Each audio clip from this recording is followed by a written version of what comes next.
Hello, I'm going to go over the parts of the Tofflemire retainer and show you how to put this thing together. So first we have our outer adjusting knob. The outer adjusting knob is going to adjust this spindle here. That will adjust that against the guide slot here. Over here, we have the inner adjusting knob. This is going to adjust the size of your band loop. You want a bigger band for molars, a little bit smaller of a band for premolars, and once this Tofflemire retainer is placed on a tooth, then at that point you can tighten the band, or the dentist will tighten the band.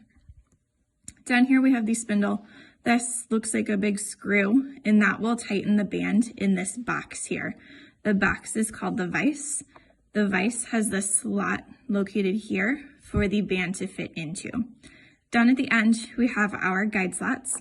So these guide slots, little hook shape here, and the band is going to fit into this slot and either out the top part here or the bottom part to designate which area of the mouth the Tofflemire retainer is going to be placed.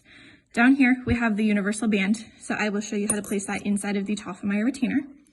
So I find it's easier if we have our Tofflemire retainer with the guide slots facing up and the band is in a bit of a smiley face formation. So when we have it in this smiley face, it's a little bit easier to place it and to place it correctly.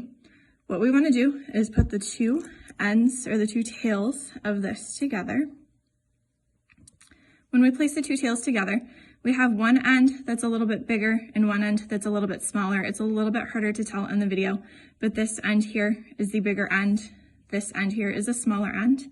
The bigger end should always face towards the occlusal surface. The smaller end should always be towards the gum line.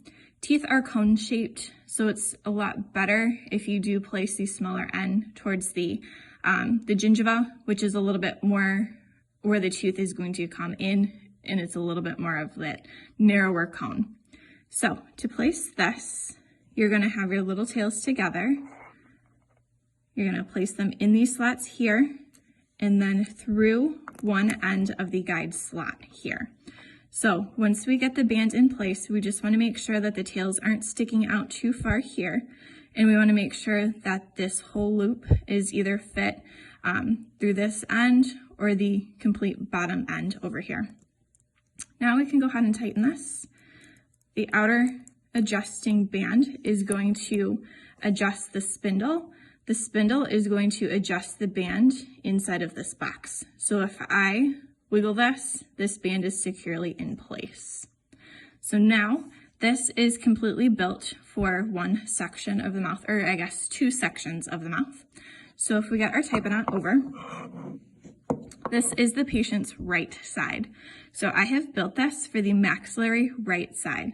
So this band, you can kind of see it a little bit better here. It's narrower towards this end, which will go towards the gingiva, bigger towards this end, that will be towards the occlusal surface. These prongs are facing towards the maxillary surface. We always want the prongs to be facing towards the arch that we are going to be working on.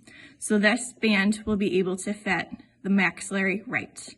This band can also fit mandibular left. So if we turn the patient around, we have the patient's left side.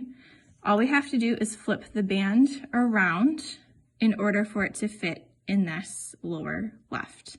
So we have our prongs facing towards the arch that we are working on. We have the band built correctly. So the smaller part is towards the gum line. The bigger part is towards the occlusal surface. So we would be able to place the band here. So if I were to take this patient away, if I find that I built it the wrong way and then needed the maxillary left or the lower right, I can do one simple adjustment.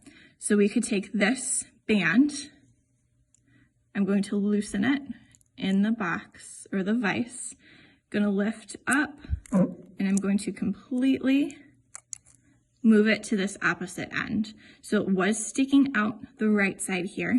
Now it is sticking out the left side. I will retighten this. And now I'm completely built for the opposite of what I just had. So if we get the patient back over, I am currently built for the upper left. the guide slats are facing towards the arch we're working on. My band is built correctly. The smaller part is towards the gum line. The bigger part is towards the occlusal surface. If I flip the patient around and flip the band around, I can do the same thing for the lower right. So if you build it for the maxillary right, you can also build it for lower left. If you build it for maxillary left, it's built for lower right. So there's really only two ways that you can actually build this.